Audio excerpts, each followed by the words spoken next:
Good morning. Today on Spotlight, the primary race for Michigan's 14th Congressional District. 4 Democrats fighting for the chance to face a lone Republican in the general in November. And later on our program, Luther Keith of Arise Detroit. It's Sunday, July the 27th. I'm Chuck Stokes, and this is Spotlight.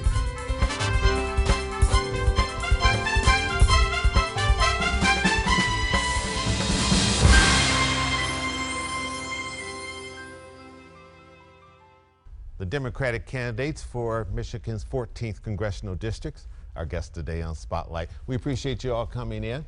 You're getting close to the wire here.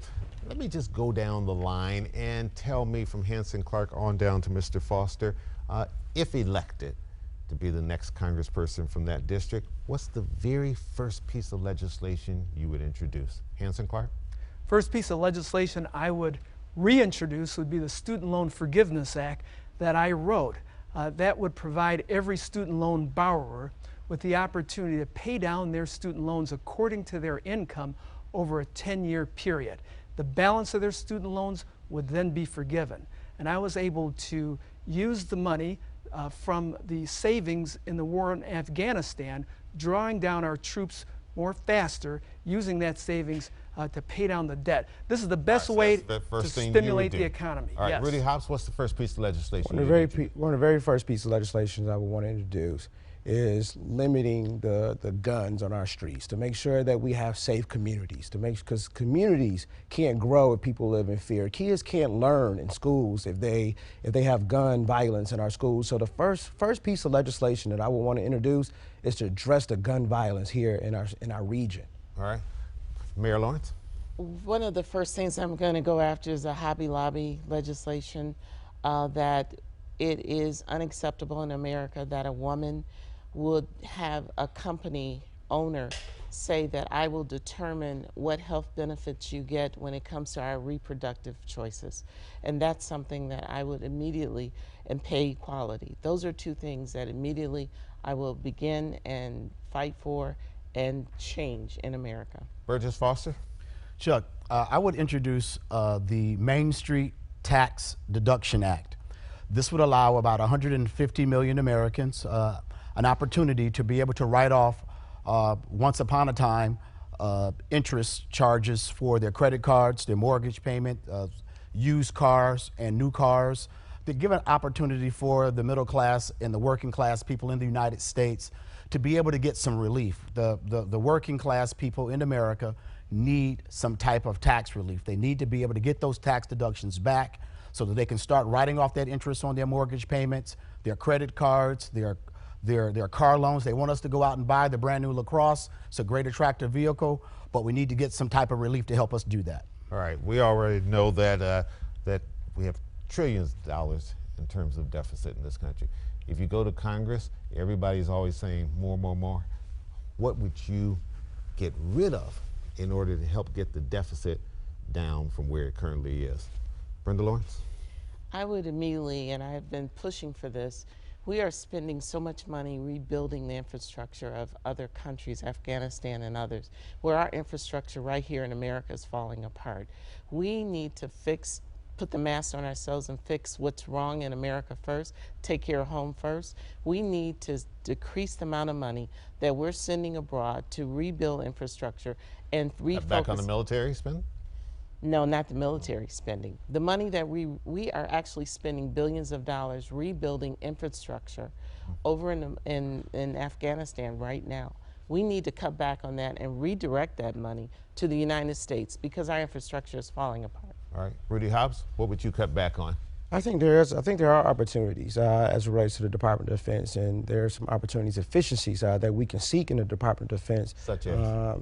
I mean, I think we've talked about it before, in a lot of our forums, being more competitive as it relates to our bids and the companies that we bid with, having a more competitive process so that we can find those inefficiencies, cut back on the budget for the Department of Defense. But we also, it has to be couched in a broader conversation as it relates to tax reform.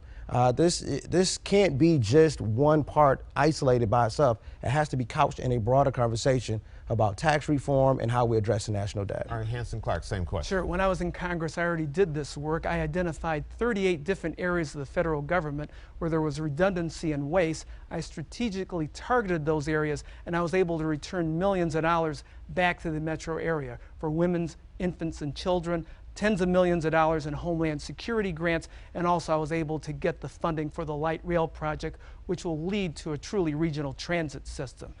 Burgess Foster? Chuck, what I would like to do is I would have a push to cut back the 20 million barrels of oil that we're using every year at a cost of $735 billion to our American economy. One way we do that is we start to introduce more substitutes at the 117,000 gas stations in the United States, start offering the E85 and the biodiesel. We're making the flex fuel cars, we're making hybrid vehicles, but people can't pull into gas stations and find a place that sells E85 as frequently as we're making the vehicles. The sooner we start reducing our dependence on crude oil, three things happen. We help out the environment, we reduce the price at the gas pump, and we're able to pay for some of those tax deductions that I talked about earlier in the segment. All right, we need to get a break in. We'll come back with some more questions to the candidates for Michigan's 14th Congressional District, the Democratic candidates. We'll be right back. Stay with us.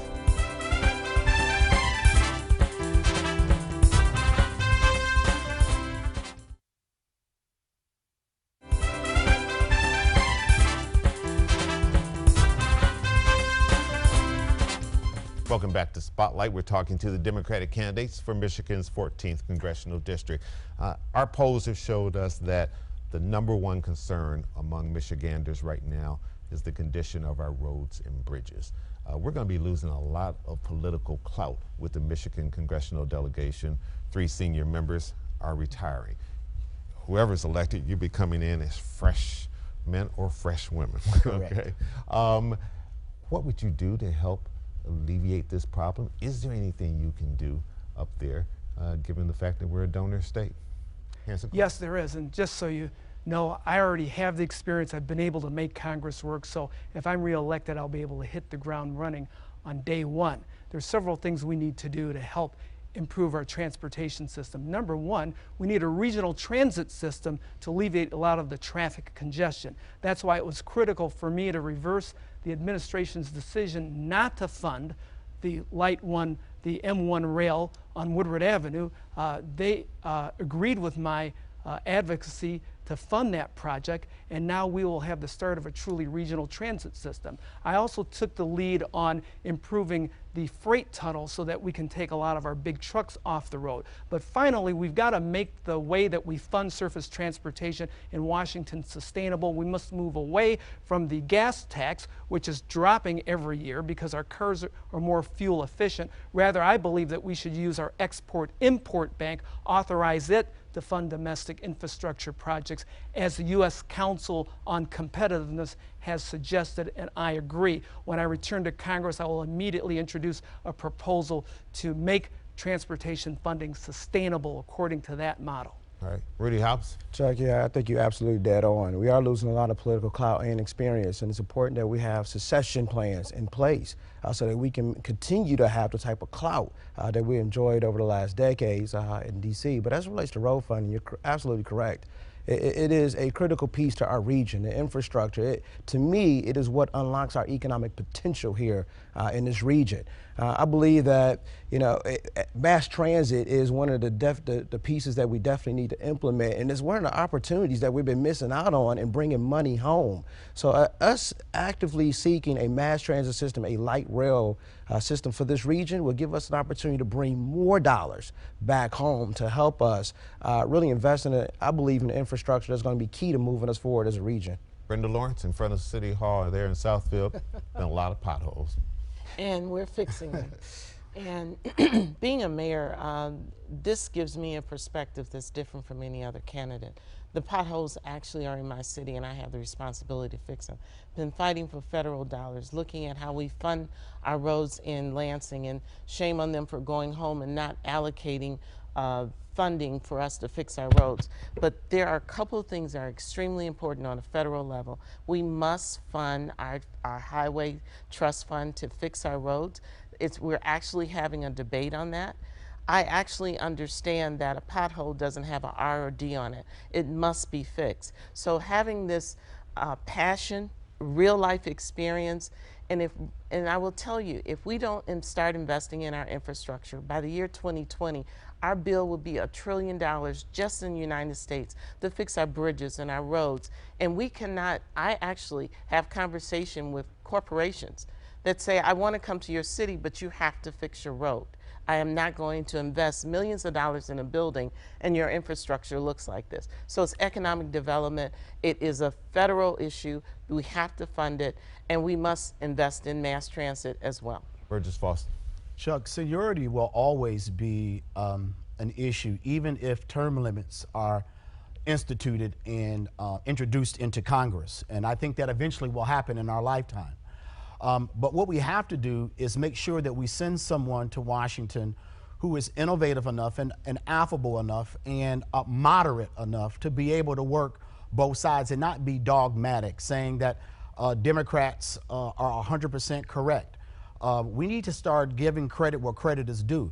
If a Republican has done something well, go ahead and give them a data boy on the back, because we would want them to give us a data boy on the back if we do something well. Now, speaking to the infrastructure issue, we definitely need to pump those dollars back into Michigan, and we do need to get the Highway Trust Fund funded.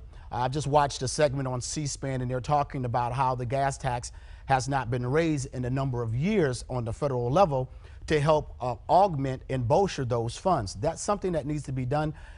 That's why the Wall Street Harris poll said that 70% of Americans want to see someone new go to Washington, D.C., and that would be me on August the 5th, 2014. All right, we need to sneak another break in. We'll hurry right back with some more questions.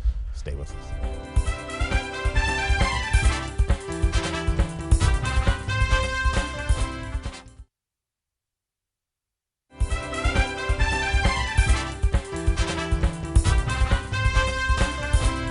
Let me ask you, if you could turn to just one of your colleagues and put a particular question to them, something that has concerned you along the campaign trail, what would it be if you just had to pick one? Brenda Lawrence? The question would be about service. When we seek public office, oftentimes people seek the title and they seek the status, perceived status. But I would actually say, what have you done to serve and touch the people? What difference have you made in lives? And what is your legacy? And that would go to any of your colleagues? Any of my colleagues. Okay. Hanson Hart? You know, the problem with politics is that politicians are so focused on winning, and they believe the only way to win is to raise a lot of money and to focus on polls and focus groups. We would change politics and change Congress if we asked this one question to evaluate all members of Congress and candidates.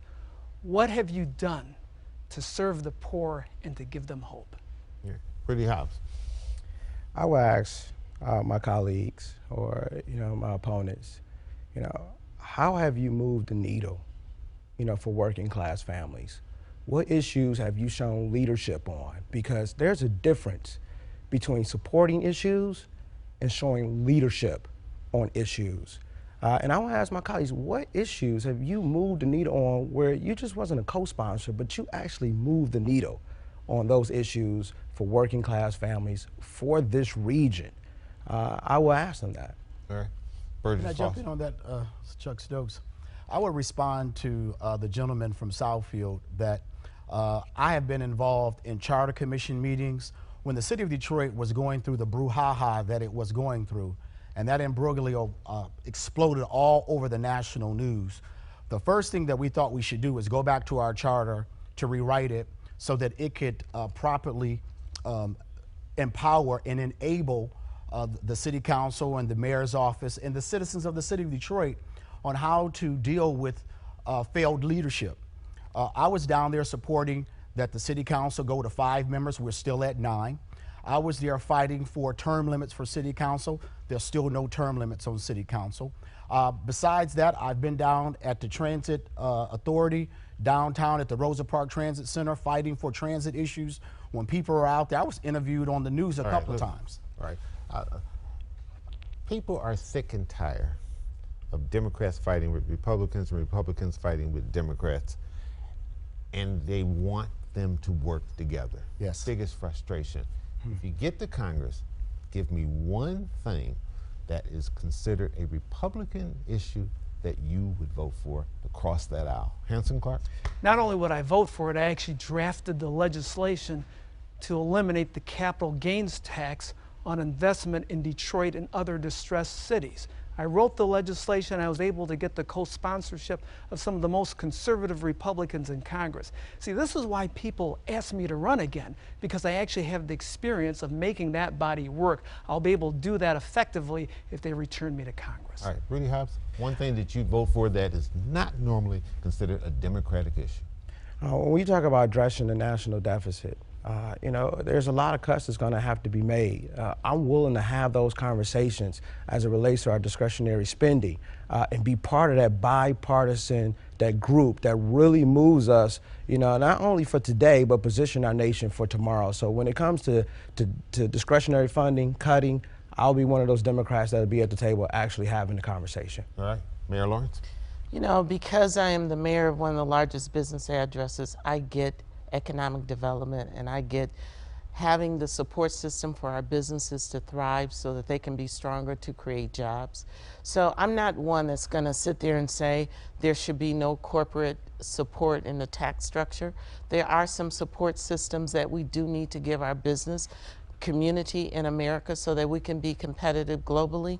And I've been at the table having those conversations. And there are some of the laws, the tax laws, that will benefit corporate America that we do need to embrace, because at the end of the day, as we compete on a global level, we need to strengthen our economy here in America and do that in a way that does not hurt and is not disparate on others as far as the taxpayers or lower income. But there is some part of that that I do support. All right, Burgess Foster. Chuck, I just had a conversation with John Decker, who is the legislative director for the National League of Taxpayers. And he was running by some ideas to me that the Republicans were willing to see if they can find some Democrats to support. And one of those was an idea of rewriting the tax code to allow banks to write off non-performing small business loans under $200,000 in urban areas under community reinvestment. Banks are required under law to do so much community reinvesting and social responsibility since they make so much money off of the citizens. And so my idea would be to rewrite the tax code to allow banks to be able to write off non-performing charge-offs as community reinvestment so it doesn't bleed on their balance sheet. All right, very good. Unfortunately, we're out of time. That's all we have time for today. Good luck to all of you on the campaign trail. We'll see what happens on August the 5th. Hanson Clark, Rudy Hobbs, Mayor Brenda Lawrence, and Burgess Foster. Thank you. Coming up, Luther Keith of Arise Detroit. We'll be right back.